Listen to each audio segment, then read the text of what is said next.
Hi, it's Allison Charnetsky from PetiteElephant.com, and I have a couple of quick makeup brush tips for you today. Get excited. Okay, so I literally have dozens and dozens of makeup brushes on my bathroom counter, and that's because I'm makeup obsessed, but you need to have the right tools for the trade. So just like my husband can justify spending hundreds of dollars on tools, I can do the same for makeup brushes, because when you have the right tools for the job, you're going to get the job done way better than if you had the wrong tools. So I talked to you about those brushes that come in pallets and how they're complete garbage and you need to throw them away.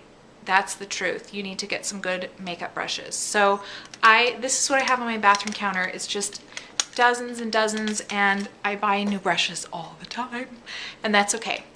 So a couple of quick brushes that you really should have for your collection.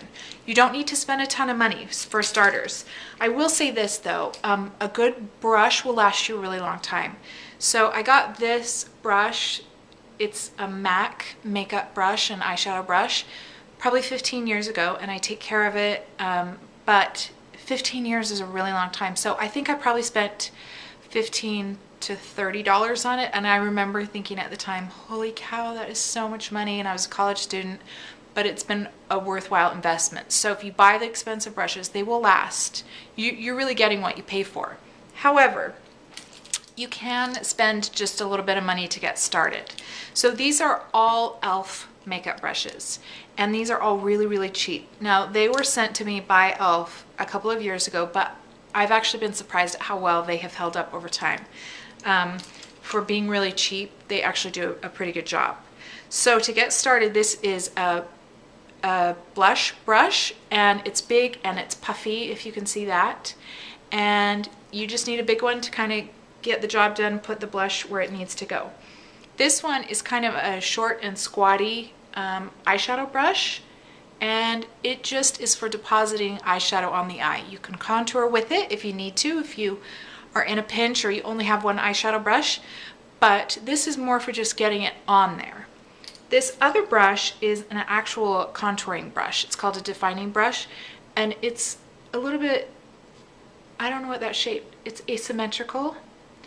Anyway, that will help you create the illusion of that concave look. I don't know what the word is that you're looking for, but when you're trying to define that little C shape of your eye, that's what this one is for. They actually have brushes that are called C-shaped brushes.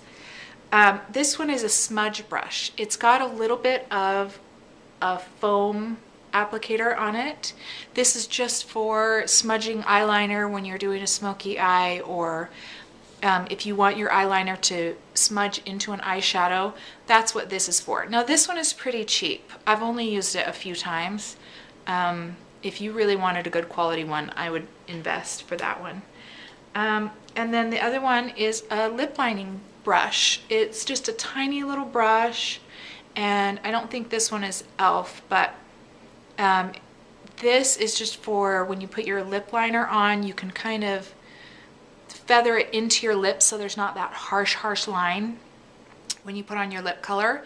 And you can also, this is fun, when you have a palette, like a makeup palette like I've shown you before, you can take the lip colors and kind of mix and match like you're a painter, because you kind of are an artist. You're mixing them together and then you can put it on your lips. But I would definitely use this to pull down that lip liner so that it doesn't have that harsh look. So that's just a few makeup brushes that I've shown you that are just good to have on hand, and I don't think you need to spend more than like $20 on these cheap e.l.f. brushes, but I think you can get them at Target or online just to get started, just to kind of get a feel for what brushes do and what you need later on down the line.